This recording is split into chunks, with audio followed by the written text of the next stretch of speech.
நம்முடைய பலனாகிய தேவனை கம்பீரமாய் பாடி ஆர்ப்பரியுங்கள், சங்கீதம் பாடுங்கள், எக்காலம் ஊதுங்கள்.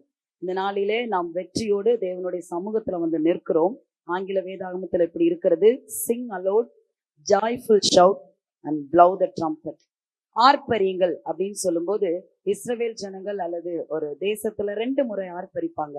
ஒண்ணு, போர் ஆரம்பிக்கும் போது அந்த எக்காலத்தை ஊதி ஆர்ப்பரிப்பாங்க, வெற்றி பெறும்போது ஆர்ப்பரிப்பாங்க. நான் இயேசுவின் நாமத்தினால நம்புகிறேன், இந்த நாளிலே நாம் துதித்ததோ இல்லை இந்த சங்கீதத்திலோ நாம் வெற்றியோடு ஆர்ப்பரிக்கிறோம் என்று சொல்லி. ஆமென், அல்லேலூயா. யோசுவா எரிகோ அந்த கோட்டையை சுற்றி வரும்போது 6 நாட்களும் ஒரு முறை, ஒவ்வொரு நாளும் ஒரு முறை சுற்றி வருகிறாங்க அமைதலோடு. 7வது நாளில் அவர் சொல்கிறார், ஆர்ப்பரிங்கள் என்று சொல்லும் பொழுது அந்த எரிகோ கோட்டை தகர்ந்து விழுந்தது போல இந்த நாளிலே நாம் துதிக்கும் போது நம்முடைய எரிகோ கோட்டைகளை, நம்முடைய பிள்ளைகளுக்கு விரோதமாய், இந்த பகுதிக்கு விரோதமாய் இருக்கிற எல்லா எரிகோ கோட்டைகளையும் கர்த்தர் தகர்த்து நம்மை நிச்சயமாகவே சந்தோஷத்தோடு ஆர்ப்பரிக்க செய்வார். ஆமென். அடுத்தது சங்கீதம் பாடுங்கள். ஒவ்வொரு நாளும் நம்ம பாடிக்கொண்டிருக்கிறோம். தேவனுக்கு நன்றியாக, தேவன் நம்மை நடத்தும்படியாய், இந்த ஊழியத்துல நம்ம உபயோகப்படுத்தும்படியாய் நாம் அந்த சங்கீதங்களை பாடிக்கொண்டிருக்கிறோம். அடுத்து 3வது, எக்காலம் ஊதுங்கள்.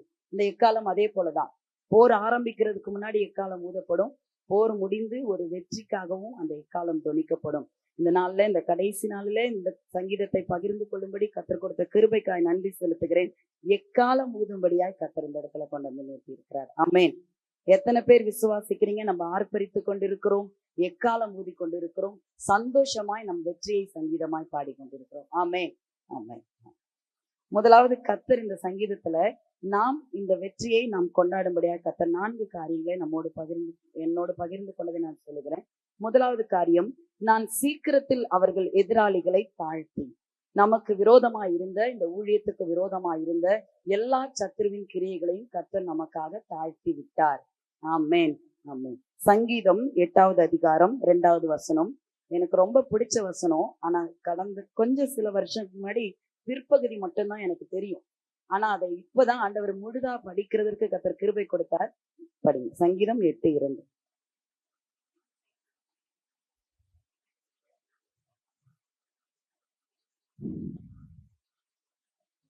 ஆமென். குழந்தைகள் பாலகர் வாயினால் பலன் உண்டு பண்ணினீர். இதை மட்டும்தான் சொல்லி நான் பிரேயர் பண்ணியிருக்கேன். ஆனா கர்த்தர் என்னோடு பேசினார். எதற்காக அவர்கள் வாயில் பலன் உண்டு பண்ணுகிறாராம்? பகைஞனையும் பழிக்காரனையும் அது அடக்கி போட. அப்போ அவருடைய நாமத்தை மகிமைப்படுத்த, சத்துருவை தாழ்த்துவதற்கு நம்முடைய பிள்ளைகளை கொண்டு தேவ பாடல்களை, வசனங்களை கர்த்தர் உச்சரிக்கும்படியாய் கர்த்தர் கிருபை கொடுத்தார். ஆமென். அதனால அந்த சந்தோஷத்துல நம்ம ஆர்ப்பரிக்கிறோம். கர்த்தர் நம்முடைய எல்லா பகைஞரையும் தாழ்த்தி போட்டார் என்று சொல்லி. 2வது, கர்த்தரை பகைக்கிறவர்களை அடக்கி விட்டீர். சங்கீதம் 136 அன்றைக்கு அக்கா படிக்கும் போது சொன்னாங்க, அவர் கிருபை என்றும் உள்ளது, அவர் கிருபை என்றும் உள்ளது, அவர் கிருபை என்றும் உள்ளது சொல்லும்போது ஒவ்வொரு ராஜாக்களையும், இஸ்ரவேல் ஜனங்களுக்கு விரோதமாயிருந்த எல்லா ராஜாக்களையும் கர்த்தர் அழித்து அவர்களை வெற்றி பெற செய்து, நம்முடைய தாழ்வில் நம்மை நினைத்த தேவனை துதியுங்கள், அவர் கிருபை என்றும் உள்ளது. நம்மை கொண்டு, இப்ப நம்ம கடைசியா அந்த வார்த்தை சொல்லும் போதும், இந்த அடிமையை கொண்டு இந்த ஊழியத்தை செய்து அவருடைய நாம மகிமைக்காக அவர் கையை அவர்கள் சத்துருக்களுக்கு விரோதமாக திருப்பி விட்டார். 14வது வசனம், என் கையை அவர்கள் சத்துருக்களுக்கு விரோதமாக திருப்புவேன். நமக்கு மேலாக ஆசீர்வதிக்கிற கரத்தை, நம்முடைய பிள்ளைகள் மேல் ஆசீர்வதிக்கிற கரத்தை கர்த்தர் வைத்து விட்டு நம்முடைய சத்துருக்களுக்கு விரோதமாக அவருடைய கையை திருப்பி இருக்கிறார். அவருடைய வலது கரம் பராக்கிரமம் செய்கிற கரம், அவருடைய வலது கரம் நம்மை பாதுகாக்கிற கரம். அந்த கரத்தை கொண்டு நம்முடைய சத்துருக்களுக்கு விரோதமாக, நம்மை அவர்களுக்கு விரோதமாக அவருடைய கரத்தை திருப்பி நமக்கு ஆசீர்வாதமாக கர்த்தர் மாற்றி கொடுத்தார். கர்த்தர் எனக்காக யாவையும் செய்து முடிப்பார். அவர் சத்துருக்களுக்கு விரோதமாக அவர் கையை திருப்பி நமக்காக செய்து முடிப்பார். இன்னமும் விசுவாசிக்கிறோம், இனிமேலும் நமக்காக செய்து முடிப்பார். அடுத்ததாக அவர் சொல்லுகிற வார்த்தை, அப்பொழுது கர்த்தரை பகைக்கிறவர்கள் இச்சகம் பேசி அடங்குவார்கள். ஒருவேளை இந்த ஊழியம் நடக்கிறதுக்கு முன்னாடியோ, இல்ல இந்த ஊழியத்துக்கு இவ நடந்துட்டு இருக்கும் போதோ நமக்காக இச்சகம் பேசுகிற, என்ன நடக்க போகுது, என்ன செய்ய போறீங்க, அப்படிலாம் யாராவது பேசி இருப்பாங்கன்னா, கர்த்தர் நமக்கு ஒரு ஆசீர்வாதமான வார்த்தை இந்த நாள்ல கொடுக்கிறார். சங்கீதம் 147:13 அவர் உன் வாசல்களின் தாழ்பால்களை பலப்படுத்தி உன்னிடத்தில் உள்ள உன் பிள்ளைகளை ஆசீர்வதிக்கிறார். உன் பிள்ளைகளை ஆசீர்வதிக்கிறேன்னு அவர் சொல்லல. உன் வாசல்களின் தாழ்பால்களை பலப்படுத்தி உன்னிடத்தில் உள்ள உன் பிள்ளைகளை, யாரெல்லாம் நம்மை நம்பி இந்த வாசற்படியில வந்து நின்றார்களோ, யாரையெல்லாம் கர்த்தர் நம்மிடத்துல கொடுத்தாரோ, அந்த எல்லா பிள்ளைகளையும் கர்த்தர் ஆசீர்வதித்து நமக்கு விரோதமாய் பேசின, இச்சகம் பேசின எல்லா சத்துருவின் வாய்களையும் கர்த்தர் அடைத்து போட்டார். ஆமென், ஆமென். உங்க பிள்ளை இல்ல, சொந்த பிள்ளை அப்படின்னு ஆண்டவர் அங்க அழுத்தி சொல்லல. அவர் தெளிவா சொல்லிட்டாரு, உன்னிடத்தில் உள்ள உன் பிள்ளைகளை. அப்ப நம்ம யாரையெல்லாம் நம்ம பிள்ளைகள்னு நினைச்சு நம்ம சொல்லி கொடுத்தோமோ, பேசினோமோ, அவர்களுக்கு கற்றுக் கொடுத்தோமோ, அவர்கள் எல்லாரையும் கர்த்தர் ஆசீர்வதித்து நமக்கு விரோதமா இச்சகம் பேசின எல்லா நாவையும் கர்த்தர் அடைத்து போட்டார். இப்போ 2 விதமான ஆசீர்வாதத்தை கொடுக்கிறார். கடைசி வசனம், உச்சிதமான கோதுமையினால் அவர்களை போஷிப்பார். யாரை? நம்மிடத்துல வந்த ஒவ்வொரு பிள்ளைகளையும். எப்படி போஷித்தார் அப்படின்னு சொன்னா, இந்த 6 நாட்களும் நம்ம அவர்களுக்கு வேத வசனங்களை சொல்லி கொடுத்திருக்கிறோம். நல்ல சரீர பிரகாரமான உணவுகளையும் கர்த்தர் கொடுத்திருக்கிறார். உச்சிதமான கோதுமையினால். ஏன்னா அந்த வசனம் நான் அடிக்கடி சொல்லி ஜெபிக்கிற வசனம், உம்முடைய ஆலயத்தின் நன்மையினால் நாங்கள் திருப்தி ஆகிறோம். இந்த பிள்ளைகளுக்கு இந்த ஆலயத்திலிருந்து வசனம் என்கிற அந்த நன்மை கிடைக்கப்பட்டிருக்கிறது. நல்ல உணவு என்கிற ஆகாரம் கொடுக்கப்பட்டிருக்கிறது. கர்த்தர் சொன்ன வார்த்தையின்படி உச்சிதமான கோதுமையினால் அவர்களை போஷிப்பார். அப்ப அவர்களை மட்டும் போஷிட்டாரா? இப்ப நமக்கான ஆசீர்வாதத்தை கர்த்தர் கொடுக்கிறார். கண்மலையின் தேனினால் உன்னை திருப்தி ஆக்குவேன் என்று சொன்னவர் ஆக்கிக்கொண்டே இருக்கிறார். இந்த 6 நாட்களும் நிச்சயமாகவே நமக்கு கண்மலையின் தேனினால் நம்மை போஷித்து இருக்கிறார். காலையில 5 மணிலிருந்து 6 மணி ஆகட்டும், 8:30 9 ஆகட்டும், திரும்ப மாலை 7 மணி ஆகட்டும், இடையில நம்ம பிள்ளைகளுக்கு போதித்தாலும் அவர்களுக்கு நம்ம சொல்லும் போதும் அந்த வார்த்தை நமக்கும் ஆசீர்வாதமா இருந்தது. அந்த கண்மலையின் தேனினாலே, இயேசு கிறிஸ்து என்கிற அவருடைய ஜீவ வார்த்தைகளினாலே ஒவ்வொரு நாளும் நம்மை திருப்தியாக்கி நம்மை ஆசீர்வதித்து வழிநடத்தி வந்திருக்கிறார். ஆமென். சங்கீதம் 55வது அதிகாரம் 17வது வசனம்.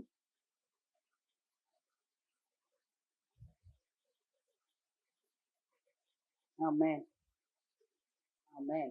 அந்தி சந்தி மத்தியான வேலைகளிலும் நான் தியானம் பண்ணி முறையிட்டேன். நம்ம இந்த அந்தி சந்தி உண்மையா நம்ம சொல்லணும்னா, வீட்டுல இப்படி கண்டினியூஸா நம்ம தொடர்ந்து ஜெபிப்போமா, இல்ல தொடர்ந்து தெய்வ சமூகத்துல உட்கார்ந்து இருப்போமானா இல்ல.